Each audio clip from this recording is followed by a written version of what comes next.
കടുത്ത സാമ്പത്തിക പ്രതിസന്ധിക്കിടെ എറണാകുളം ട്രാക്കോ കേബിൾ കമ്പനിയിൽ കൂട്ട സ്ഥലം മാറ്റം. ഇരുമ്പനം യൂണിറ്റിലെ 62 പേരെ തിരുവല്ലയിലേക്ക് സ്ഥലം മാറ്റി.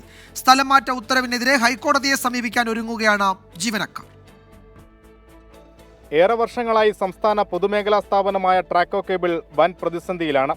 എറണാകുളം ഇരുമ്പനത്തെ നിർമ്മാണ യൂണിറ്റ് അടച്ചുപൂട്ടുന്നതുൾപ്പെടെ സർക്കാർ പരിഗണിച്ചിരുന്നു. 1.5 വർഷമായി ജീവനക്കാർക്ക് ശമ്പളമില്ല.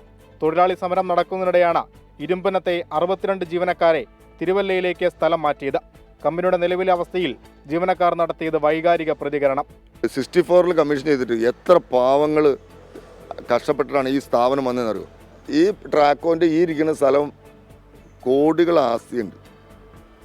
അവർക്ക് പതുക്കെ ഇവർ ഈ കമ്പനിയിൽ പണിയില്ല എല്ലാ സെക്ഷനിലും പണിയില്ലാതെ ആക്കുകയായിരുന്നു. ഇതിന് ഭൂമി ആർക്ക് വേണം, അത് ആര് ചിന്തിക്കുന്നോ അവർ തന്നെയാണ് ഈ ഇത് നശിപ്പിക്കാൻ നോക്കിയത്. കടുത്ത സാമ്പത്തിക പ്രതിസന്ധി പരിഹരിക്കാൻ ഇരുമ്പനത്തെ കമ്പനി ഇൻഫോ പാർക്കിന് കൈമാറാൻ തീരുമാനമായിരുന്നു.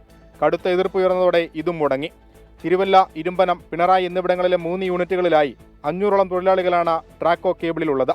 കൂട്ട സ്ഥലം മാറ്റത്തിനെതിരെ ഹൈക്കോടതിയെ സമീപിക്കാൻ ഒരുങ്ങുകയാണ് ജീവനക്കാർ. 24 കൊച്ചി.